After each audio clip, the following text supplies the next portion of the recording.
Love cannot be forced, it cannot be coerced. As the author Tom Robbins put it, love is the ultimate outlaw. It just won't adhere to any rules. Most of us can do is to sign on as its accomplice. Instead of vowing to honor and obey, maybe we should swear to aid and abet. That would mean that security is out of the question, that words make and stay become inappropriate. My love for you has no strings attached. My love for you is free.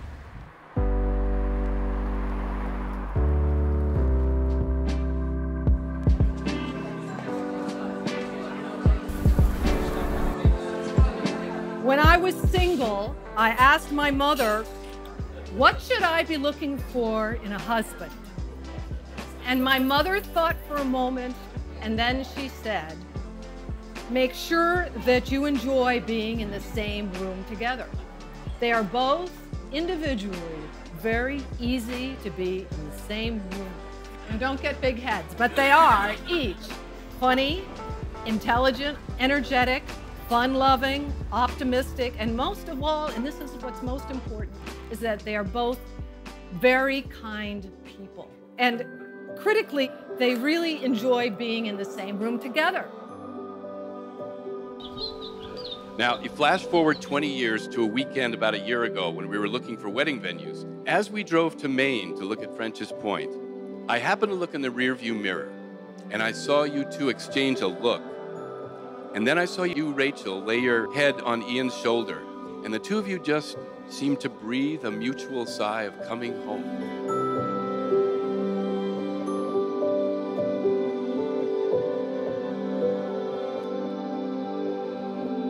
This one time, Rachel called me and asked me if I would be her maid of honor. To say that I was honored, haha, pun intended, would be an understatement. Not only is she my favorite sister, Rachel is honestly one of the best people I know. She is kind and patient, loving and caring, incredibly hardworking and incredibly intelligent.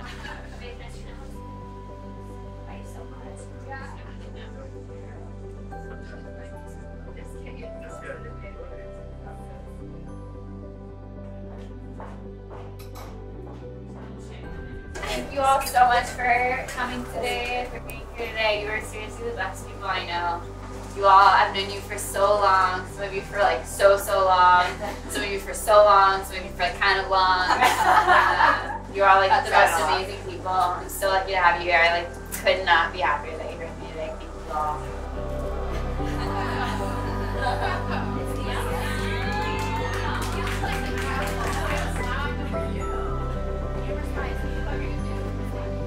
I finally met Rachel's college boyfriend, and I was completely outraged because she had a boyfriend without my 11-year-old's consent. That's a fresh suit. But then I met him at some Bowdoin event, and he was actually like charming and funny and whatever. And I guess I can welcome him in. And he was kind of like a preppy nerd, but...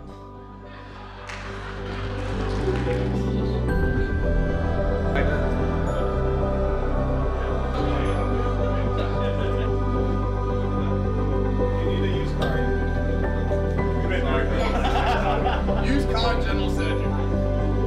I actually have absolutely nothing to say to you people. I do have a few words for my son, however. You know, Ian, when you choose, as we did, as I did, to name your son after yourself, as I was named after my grandfather, you take some risks that I did not perceive at the time. One risk is that I would do something to embarrass you.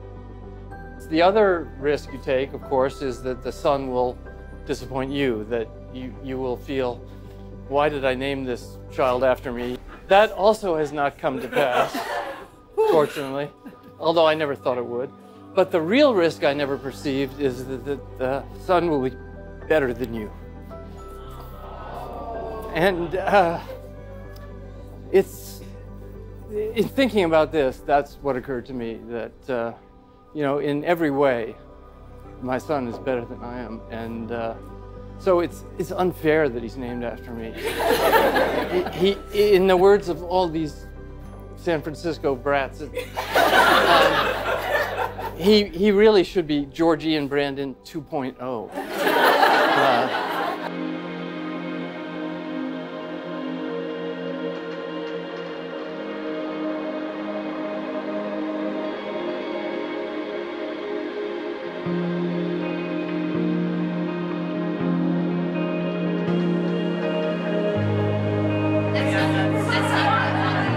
This one time I got a call at home and it's Rachel and she tells me to go get Mom. I knew what she was gonna tell me and she told me that Ian had proposed to her on a beach. And crazy story, Rachel actually stole his proposal. And he was like, we're doing really good. And then she went off about everything. And he was like, well, you stole my proposal, but I guess I can do this now.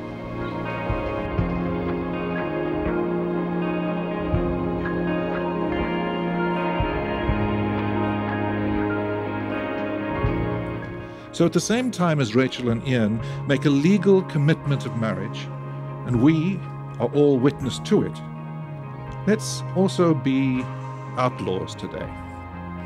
Let's aid and abet this love between Rachel and Ian, helping their marriage to be one of enduring love.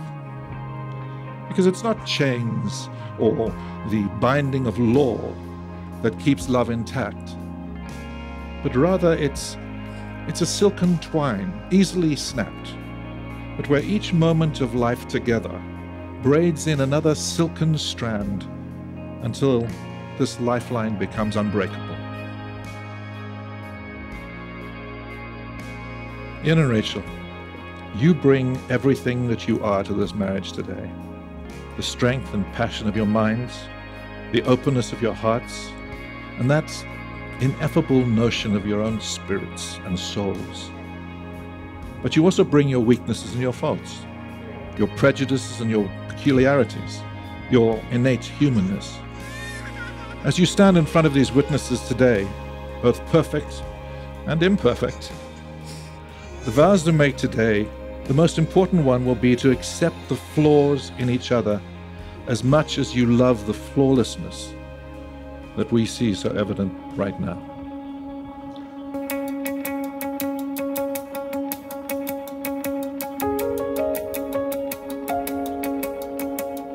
I just wanted to quickly say thank you all so much for coming. I know everyone's been kind of saying how much it means to have you all here, but it's so true.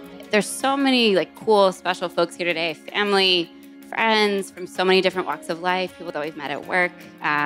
Just really, again, wanted to thank you for being such a special part of this day for us, for making the trek out here. We couldn't be happier. We couldn't have asked for a better group of people. So thank you all so much.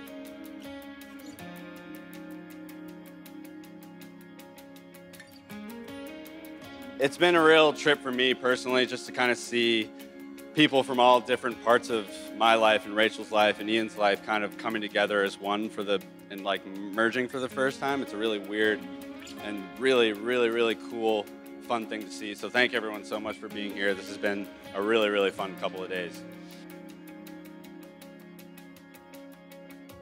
When you guys are around each other, you seem to be incredibly confident and happy and safe in who you both are individually. And I think you both allow yourselves to, you allow the other person to be really who you are around the other person. And I can't really say anything better about that. And I thought about everything, and I have to include one.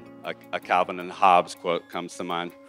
Things are never quite as scary when you have a best friend.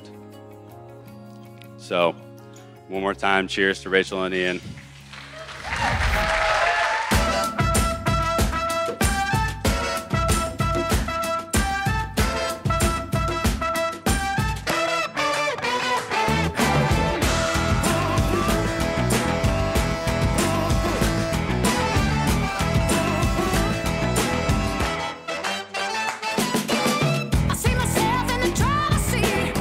With the key taped under my seat, but stick around where the music's better.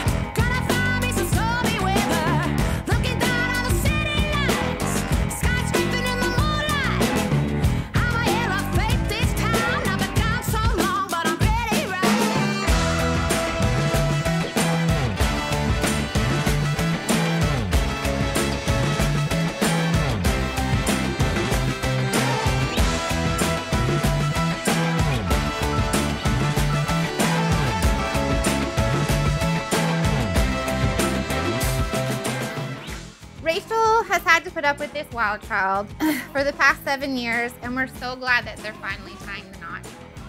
Rachel, we feel like you are already a part of our family, and we love you so much. And we feel like we finally have our third sister.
Therefore, Ian and Rachel, by the power vested in me by the state of Maine, I now pronounce you husband and wife.